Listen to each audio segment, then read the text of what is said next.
The sun was a hammer beating the color from the sky until it was a bleached, hazy canvas stretched over cracked earth and skeletal sagebrush. It was a land that demanded resilience and offered little in return, a truth Samuel knew in his bones. For 10 years his life had been a study in solitude, a penance paid in the currency of silence and hard labor.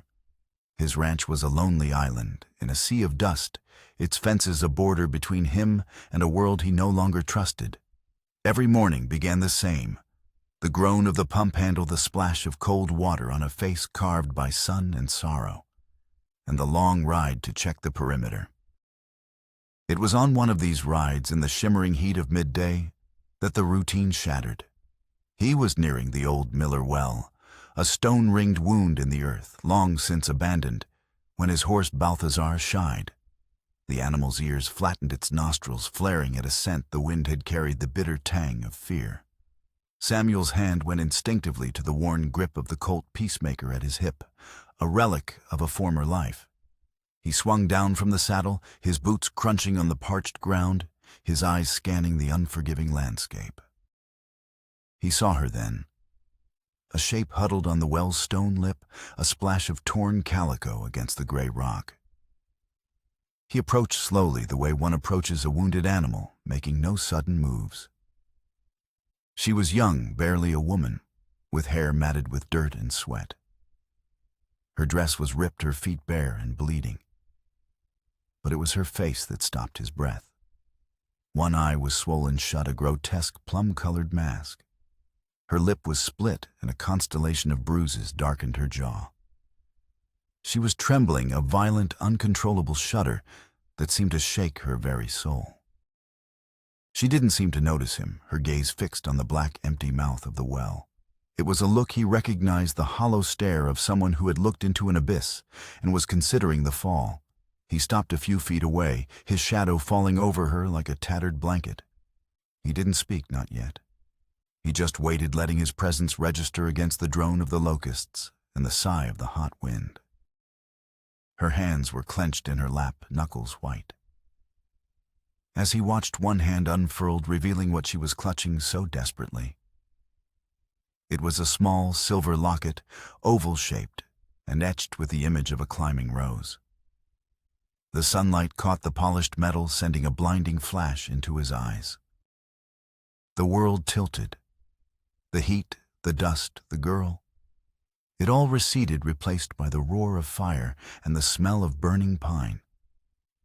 He saw another hand, smaller and softer, holding a locket just like it. His daughter's hand.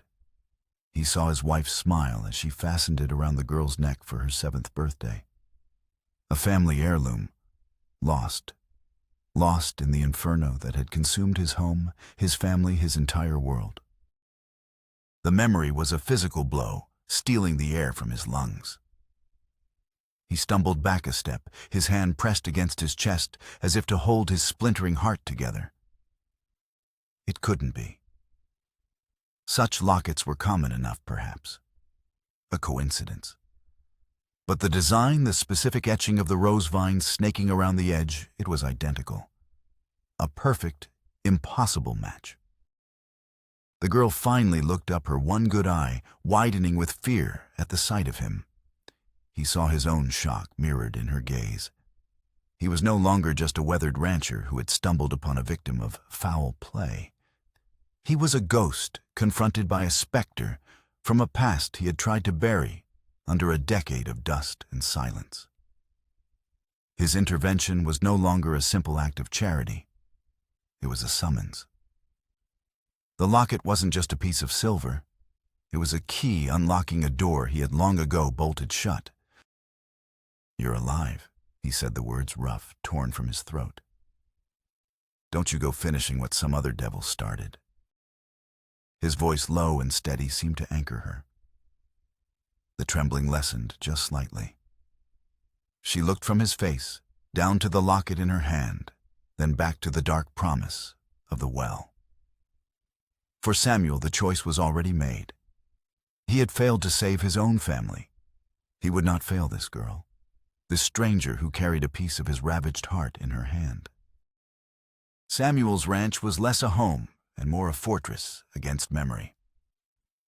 The cabin was small, built of rough-hewn timber, with a single stone chimney. It contained only what was necessary: a cot, a table, 2 chairs, and a cold iron stove. There were no photographs on the mantel, no faded curtains in the windows. It was the home of a man who had renounced comfort because it reminded him of what he had lost. For 10 years he had lived this way, a self-imposed exile from a world that continued spinning after his had stopped.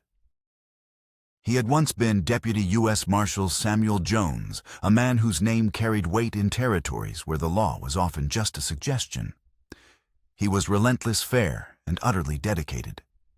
He had a wife, Sarah, whose laughter was the music of his life, and a daughter, Lily, whose bright eyes held all his hopes. They were his reason for pinning on the badge, for facing down the violent men who preyed on the innocent. And they were the reason he had unpinned it forever.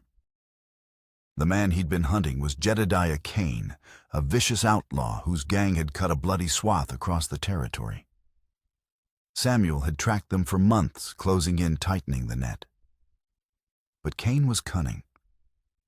On a moonless night, while Samuel was miles away chasing a false lead, Kane and his men had ridden to his homestead. It wasn't robbery. It was a message. They had barred the doors and set the house ablaze. He returned to a smoldering ruin and 2 fresh graves under the lone cottonwood tree. He never found their bodies, only the ash and charred bone that the fire had left. The only thing he'd managed to recover from the ashes was his wife's scorched wedding band. Kane had vanished, swallowed by the wilderness, and a part of Samuel had burned away with his home. He resigned his commission, sold what little he had left, and bought this isolated patch of unforgiving land, determined to let the past die. Now the past was sitting at his table, wrapped in one of his old wool blankets. He had cleaned her wounds as best he could, his large, calloused hands surprisingly gentle. He said her name was Abigail. She spoke little, her voice a raw whisper, but she ate the broth he made and drank the water he offered. He didn't press her for details of the attack. The story was written in the bruises on her skin and the terror in her eyes. The locket sat on the table between them, a silent silver witness. He wanted to ask about it, to demand how she came to possess a ghost, but he held his tongue. The girl was fragile, a bird with a broken wing. The questions could wait.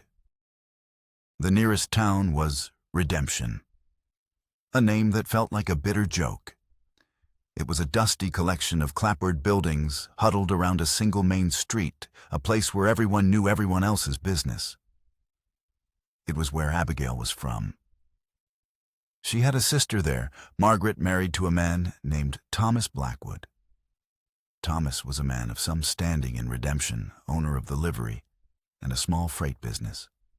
He was known for his confident smile, his firm handshake, and his regular attendance at Sunday service. He was, by all accounts, a respected man. As the sun began to set, casting long purple shadows across the plains, Samuel knew he couldn't keep her here forever. The town would have to be involved. He saddled Balthazar, his mind a churn of old instincts and fresh fears. "I'm riding into Redemption," he told her, his voice gruff to hide the turmoil inside him. "To let your sister know you're safe." Abigail flinched, pulling the blanket tighter. "No, not him. Please." The words were barely audible, but their meaning was clear. Him, Thomas, her respected brother-in-law. A cold knot formed in Samuel's stomach. "You'll be safe here," he assured her, his gaze unwavering. "I'll lock the door from the outside. No one can get in." It was a promise. He rode out as twilight bled across the sky, the silver locket heavy in his coat pocket. He was no longer just a rancher. He was wading back into the murky waters of other people's lives, a place he had sworn he would never go again. And he was riding toward a man whose respectable facade might hide the heart of a monster. The scrutiny he would face was nothing compared to the storm brewing within him, ignited by the impossible reappearance of a silver locket and the ghost of a climbing rose. The act of bringing Abigail to his ranch was a violation of the unspoken treaty Samuel had made with the world. For a decade, he had asked for nothing and offered nothing, his isolation a shield. Now, by offering shelter to this broken girl, he had breached his own defenses. He had stepped out of the shadows, and the world, with its sharp edges and prying eyes, immediately took notice. He left Abigail locked safely in the cabin and rode into redemption under a sky bruised with the last light of day. The town was settling down for the evening. Lanterns cast a warm yellow glow from windows, painting deceptive pictures of peace. He tied Balthazar to the hitching post outside the sheriff's office, the squeak of the leather a loud intrusion in the quiet street. Sheriff Brody was a reasonable man, pragmatic and cautious, with a tired slump to his shoulders that suggested he'd seen enough trouble to last a lifetime. He looked up from his paperwork as Samuel entered, a flicker of surprise in his eyes. Samuel Jones didn't come to town unless it was for salt flour or bullets, and he never came after dark. Samuel Brody said, leaning back in his chair, "What brings you out? Everything all right at your place?" Samuel didn't waste time on pleasantries. He placed the silver locket on the sheriff's desk. The metal gleamed under the lamplight. "Found a young woman out by the old Miller well. Name's Abigail. Margaret Blackwood's sister. She's been hurt badly." Brody picked up the locket, turning it over in his fingers. He knew the town's inhabitants as well as he knew its dusty streets. Abigail Shee was reported missing this afternoon. Thomas was just in here worried sick. Said she'd had an argument with her sister and ran off. "She didn't run off," Samuel said, his voice flat and cold. "She was attacked." The sheriff's expression hardened. He set the locket down. "By who?" "She hasn't said. But she's scared of her brother-in-law." Brody sighed, running a hand over his weary face. "Thomas Blackwood Samuel. He's one of the most respected men in this town, a pillar of the community." "Pillars can crumble," Samuel replied. Before the sheriff could respond, the door swung open, and Thomas Blackwood himself strode in. He was a handsome man, tall and broad-shouldered, with a politician's easy smile. But tonight, the smile was gone, replaced by a mask of deep concern. He stopped short when he saw Samuel, his eyes narrowing for a fraction of a second before the concerned facade slipped back into place.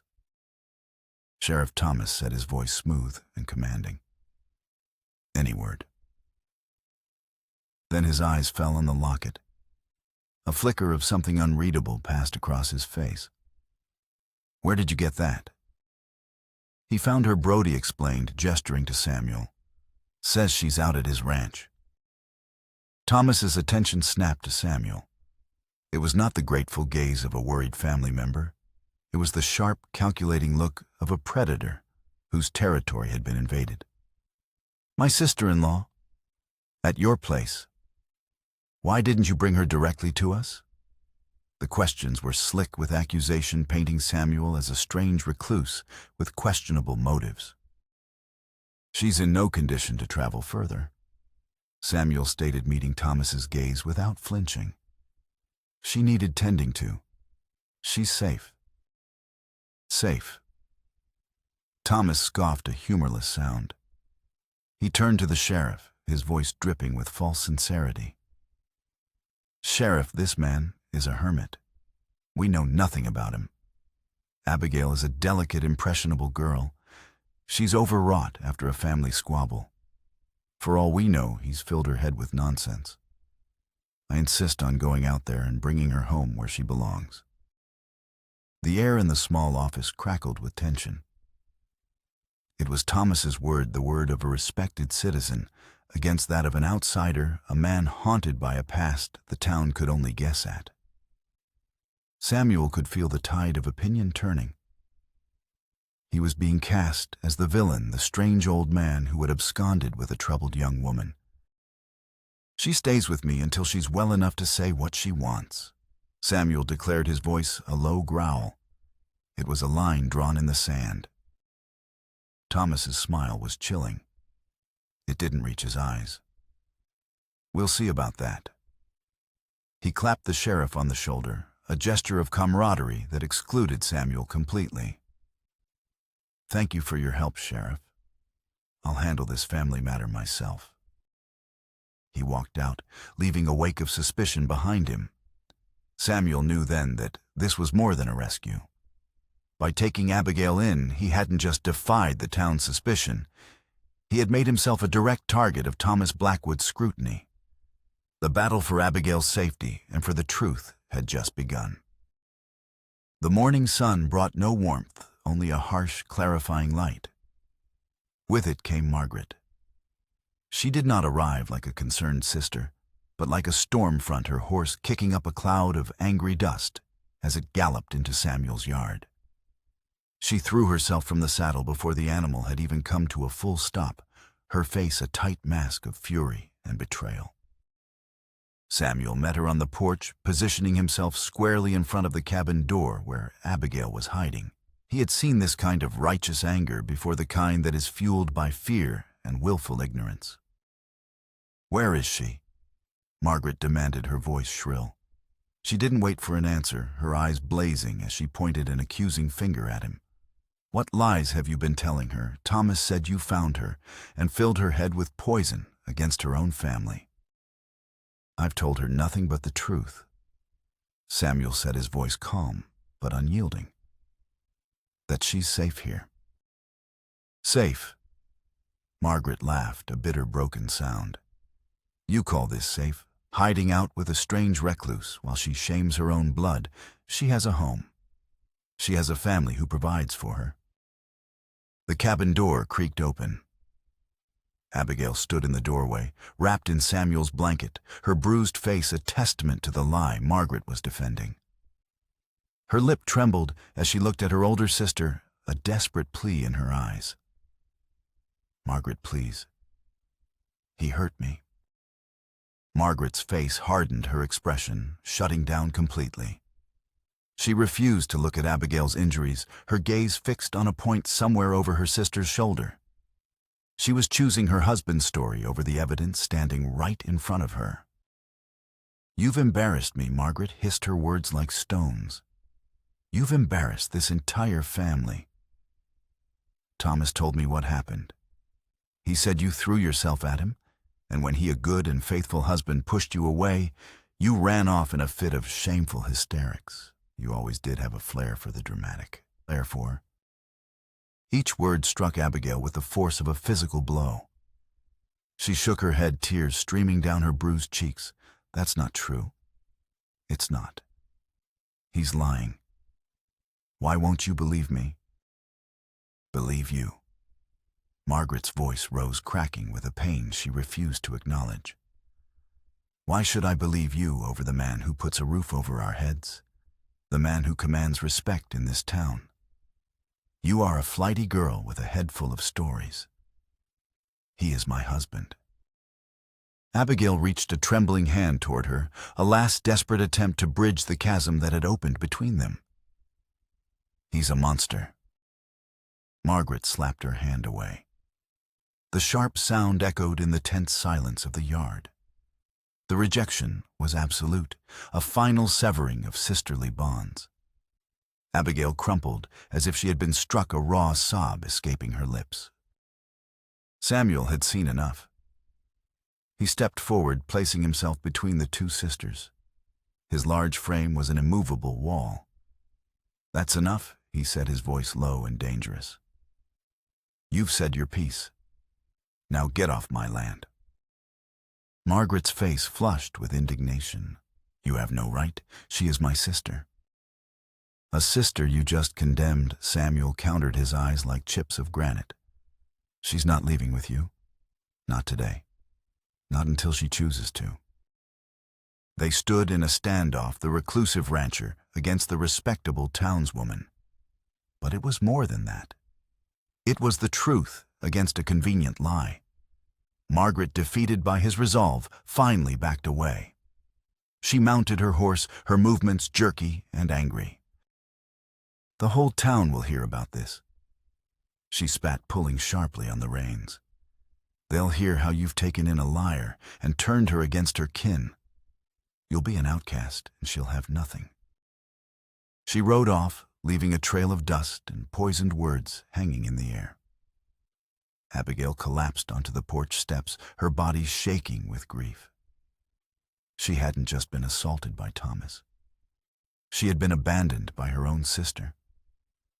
Public opinion, manipulated by Thomas and inflamed by Margaret, had turned against them. They were utterly alone, two isolated souls against a town that had already passed its judgment. Samuel looked out at the vast, empty horizon. The fight was no longer just about protecting Abigail from one man. It was about protecting her from a world eager to believe a comfortable lie over a terrible truth. The days that followed settled into a quiet, fragile rhythm. The world outside Samuel's ranch buzzed with gossip and condemnation, but within its fences, a tentative peace took root. He and Abigail fell into a routine born of shared solitude. He would do his morning chores, and she would sit on the porch watching the sun rise, the blanket still wrapped around her shoulders like armor. She was healing not just from the bruises that slowly faded from purple to a sickly yellow, but from the deeper wounds of betrayal. A bond of trust, unspoken but profound, formed between them. It was built in the small moments, in the way he'd leave a cup of hot broth by her cot without a word, or the way she began to help with small tasks, mending a tear in his shirt with careful, deliberate stitches. She started to speak more, her voice gaining strength. She told him about her childhood, about her parents' death from fever years ago, and about the locket. It had been their mother's passed down to her. He listened, his face impassive, the confirmation of his fears, a cold weight in his gut. He didn't tell her about his own daughter's identical locket. The coincidence was too cruel a wound, too raw to expose. His protective instincts, dormant for a decade, had reawakened with a vengeance. He saw Thomas Blackwood for what he was, a predator hiding in plain sight. And so the old marshal began to stir within the quiet rancher. Samuel started his own investigation, subtle and patient. Once a week, when he rode into Redemption for supplies, he observed. He listened. He noticed the way Thomas's smile never quite reached his eyes. He saw the flicker of fear in the stable boy's face when Thomas spoke too sharply. He heard the whispers about Thomas's shrewd business dealings, how he always seemed to come out on top, often at the expense of others. These were small things, inconsistencies that the town, blinded by Thomas's cultivated image, chose to ignore. But Samuel saw a pattern. One afternoon, standing outside the general store, Samuel saw him. Thomas was talking to another rancher, laughing at some shared joke. His coat was pushed back, and for a moment the sun glinted off the handle of the revolver holstered at his hip. It wasn't a standard issue pistol. It was a custom-made Colt with a distinctive ivory grip and an intricate silver vine inlaid along the barrel. Samuel froze. The world seemed to slow, the sounds of the street fading to a dull roar in his ears. He had seen a gun like that only once before. It had been in the hand of Jedediah Kane, the outlaw leader, the night before the final disastrous raid that had led to the fire. He remembered the arrogant way Kane had brandished it, boasting of its unique craftsmanship. It was his signature. The memory hit him with the force of a physical blow. Could it be? After all these years, it seemed impossible. But the gun was unmistakable. The image was burned into his memory, as clear as the faces of his wife and daughter. He returned to the ranch with a new, terrifying urgency. That night, after Abigail was asleep, he dragged an old locked footlocker from under his cot. It contained the last remnants of his former life items he hadn't been able to bring himself to destroy. With trembling hands, he unlocked it. Inside, beneath his folded marshal's coat, was a stack of old wanted posters. He sifted through them until he found the one he was looking for. Jedediah Kane, wanted for murder, robbery, and arson. $500 reward. The drawing was crude, but the description was detailed. It mentioned Kane's known associates. And there at the bottom of the list was a name he'd never paid much attention to before. Thomas Kane, younger brother, believed to be riding with the gang. Distinguishing marks, none. Thomas Kane, Thomas Blackwood. The blood drained from Samuel's face. The pieces slammed together with brutal, horrifying clarity. This wasn't a coincidence. This wasn't random. Thomas had changed his name, built a new life, and buried his past. But the past was not dead. The attack on Abigail, her connection to the locket, it couldn't be by chance. It had to be a trap. A deliberate, calculated act of revenge designed to do one thing: draw the reclusive ex-Marshal Samuel Jones out of his hiding place.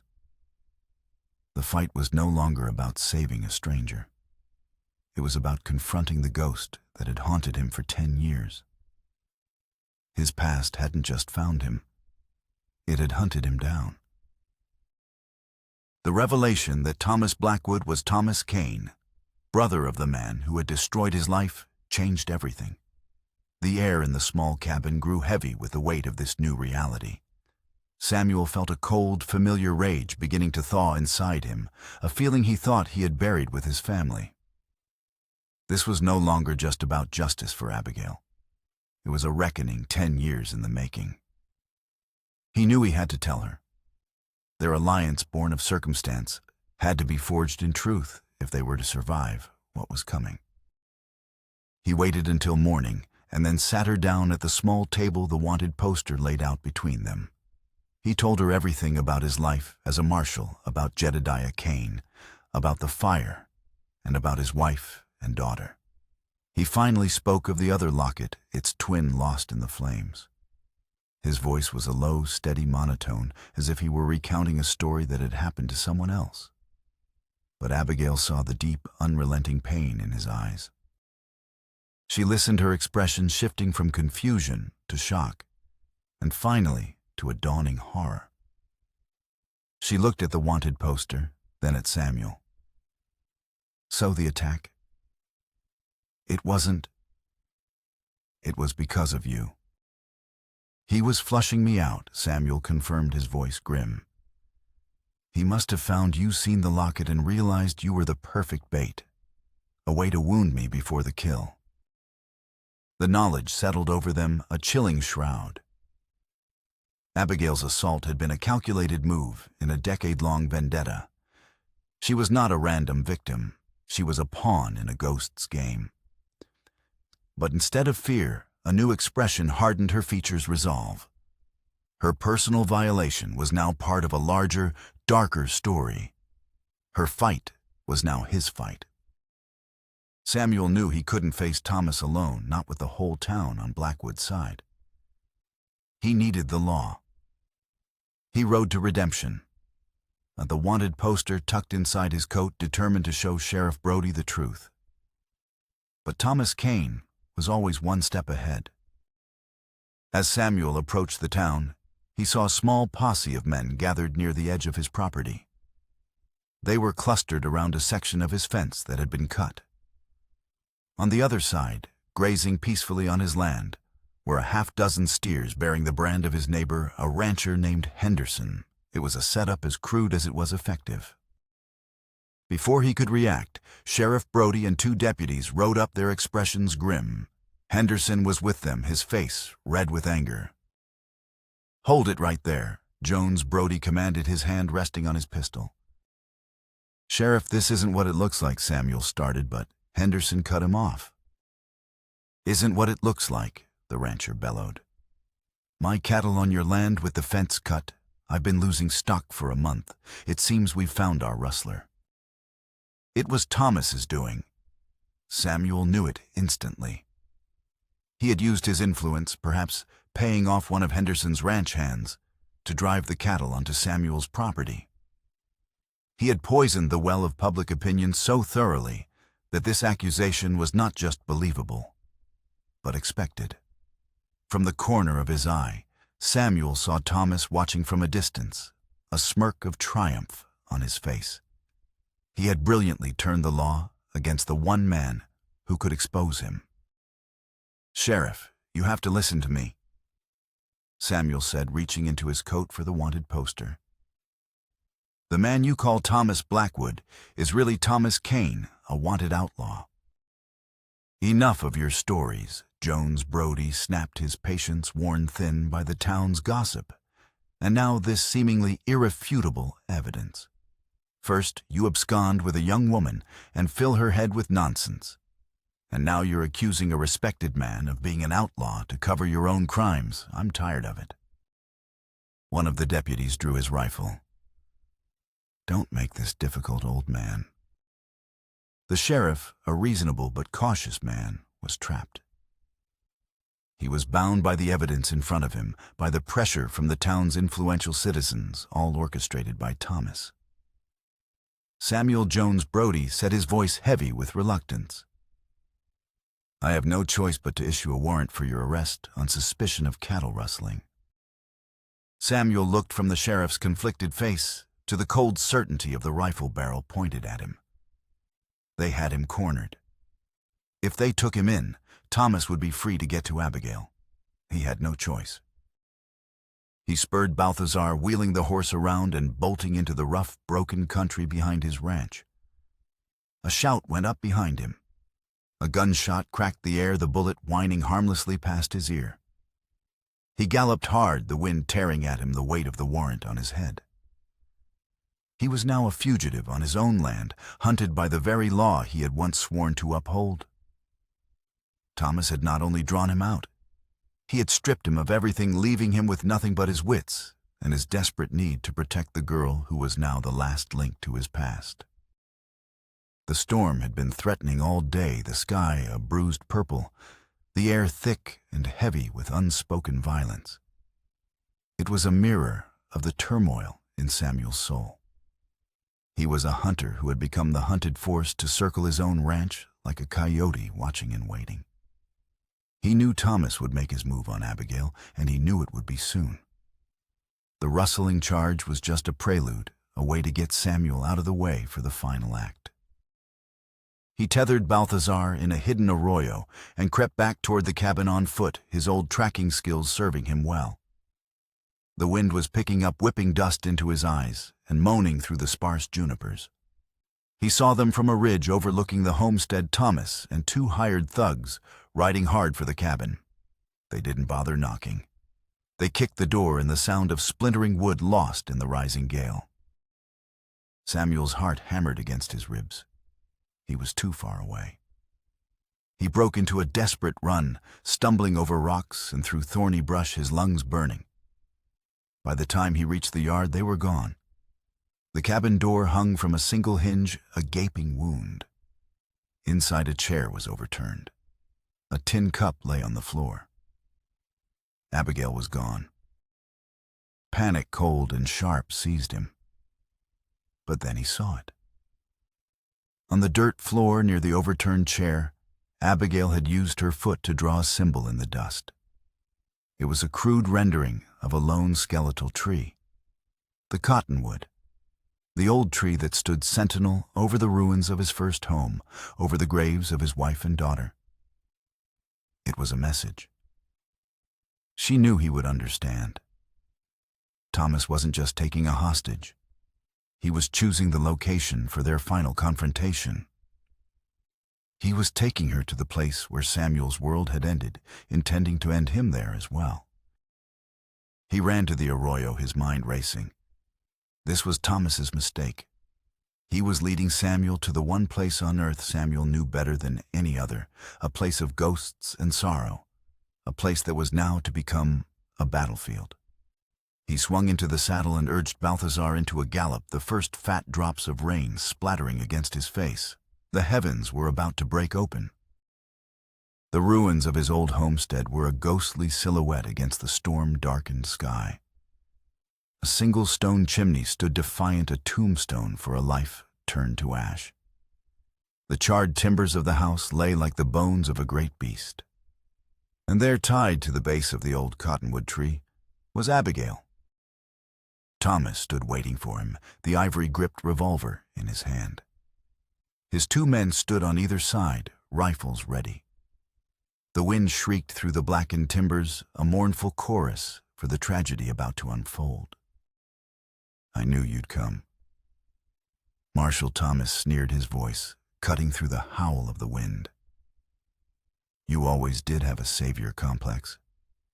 It's what got your family killed." Lightning split the sky, illuminating the hatred twisting Thomas's face. In that flash, Samuel didn't see the respectable Thomas Blackwood. He saw the snarling, vengeful face of a Cain. "My brother Jedediah, he looked up to you. You know?" Thomas continued, his voice rising to a shout over the thunder.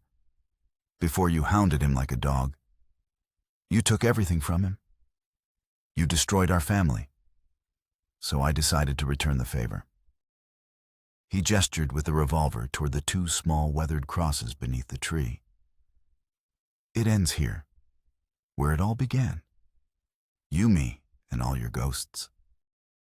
Samuel dismounted his own Colt Peacemaker, feeling heavy and cold in his hand. The rain was coming down in sheets now, plastering his hair to his head and turning the dusty ground to mud. He looked at Abigail, her face pale with terror, and then at Thomas, a man consumed by a generation of hate. His choice was brutally simple. He could be the lawman, try to arrest them, and likely die in a hail of bullets. Or he could be the avenger he had suppressed for 10 long years. His finger tightened on the trigger, his heart pounding with a single burning desire of vengeance. Suddenly, a 4th rider crested the nearby hill, barely visible through the downpour. It was Margaret, her face a mask of frantic terror. She screamed a sound of pure anguish that was nearly swallowed by the storm. "Thomas, no, I told them. I told the sheriff everything." Thomas spun around, his face contorted with rage at her betrayal. "You foolish woman." That was the opening Samuel needed. He fired not at Thomas, but at the man to his left. The rifleman went down. The 2nd thug returned fire, the shot going wide as Samuel dove behind the remains of a stone wall. The climax had begun. It was a chaotic ballet of thunder, lightning, and gunfire. Samuel, fueled by a decade of grief and rage, fought with a ferocity he thought he had lost forever. He moved through the ruins of his own life, a ghost seeking retribution, fighting not just for Abigail's life, but for the soul he thought had died in the fire. Amid the storm and the chaos, he knew this was his last chance at redemption or damnation. The storm broke as if its fury had been spent in the final violent exchange. The torrential rain softened to a steady cleansing drizzle, washing the blood and cordite from the air. In the sudden ringing quiet that followed the last gunshot, the only sounds were the drip of water from the charred timbers and the ragged breathing of the survivors. One of Thomas's men lay still in the mud. The other was nursing a shattered shoulder, his fight gone. And Thomas Cain, no longer the confident Thomas Blackwood, was on his knees, his prized, ivory-gripped revolvers lost in the mire. Samuel stood over him, the barrel of his own Colt steady, aimed directly between Thomas's eyes. For a long, agonizing moment, the world held its breath. Every ghost from Samuel's past screamed for him to pull the trigger. Vengeance was a simple, satisfying squeeze away. He could end it here and now. End the line of the man who had burned his world to the ground. He saw the flicker of fear in Thomas's eyes, and then a flicker of something else, acceptance. He was daring him to do it, to become the monster Thomas believed he was. Samuel's gaze shifted to the two small graves beneath the cottonwood, then to Abigail, who was struggling against her ropes, her eyes wide with a mixture of terror and hope. He looked at Margaret sobbing uncontrollably, nearby a woman who had woken up from a terrible dream to find it real. Killing Thomas would be for him, for his past. Saving him, bringing him to justice, was for them, for the future. With a deep, shuddering breath that released 10 years of hatred, Samuel lowered his gun. "It's over," he said, the words heavy with finality. Just then, Sheriff Brody and a posse of riders crested the hill, led there by Margaret's desperate confession. They took in the scene, the defeated outlaws, the bound girl, the armed rancher, standing not as a rustler, but as a protector. The truth was finally starkly clear. Thomas Kane was apprehended, his reign of deceit and manipulation finished. He was dragged away, no longer a pillar of the community, but a common criminal, his true face exposed to the town he had fooled for so long.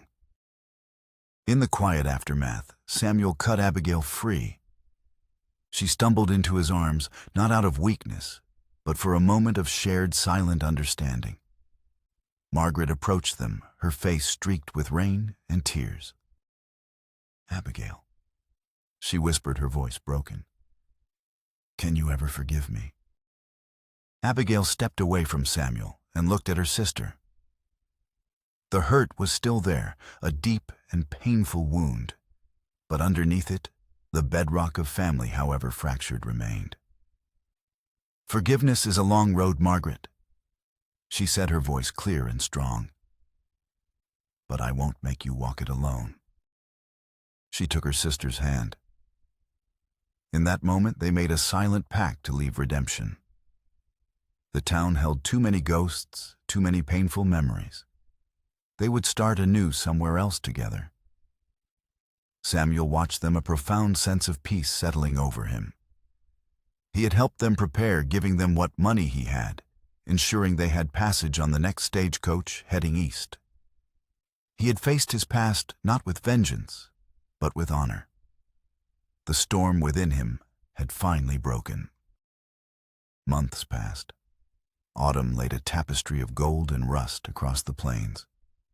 The air grew crisp, and the relentless sun of summer softened into a gentle golden light.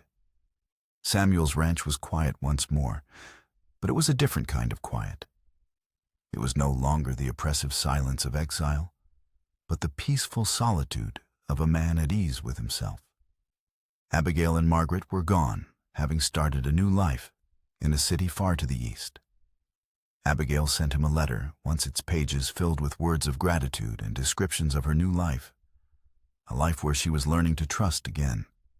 He read it once, and then burned it, not to forget, but to release her fully to her future. One clear, cold morning, Samuel saddled Balthazar and rode out not to check fences, but to make a journey he hadn't made in a decade. He rode to the ruins of his old homestead. The land was already beginning to heal itself. Wild grasses grew among the charred timbers, and a stubborn vine had begun to climb the lone stone chimney. He walked to the two small graves under the cottonwood tree. The wooden crosses were weathered and gray, but they still stood. From his coat pocket he pulled two things. The first was his wife's scorched wedding band, which he had kept all these years. The second was the silver locket with the climbing rose, which Sheriff Brody had returned to him after it was logged as evidence. It was Thomas Kane's locket, the one that had belonged to his mother, the very twin of the one his daughter had worn. He knelt in the cool grass, the silence broken only by the rustle of dry leaves in the wind. He placed the wedding band on the earth of Sarah's grave. Then he took the locket and laid it gently upon the small mound that marked where Lily lay. It was a symbol of all the pain, the catalyst for the final bloody chapter of his grief. But leaving it here was not an act of burial. It was an act of closure. He was returning the ghost to its source, leaving the hatred and the vengeance behind, with the Kane family legacy.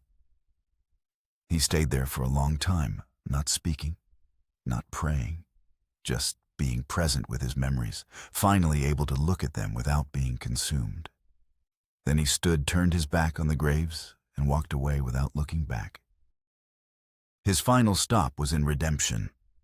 The town was healing too, grappling with the knowledge of the monster they had harbored in their midst. He entered the sheriff's office.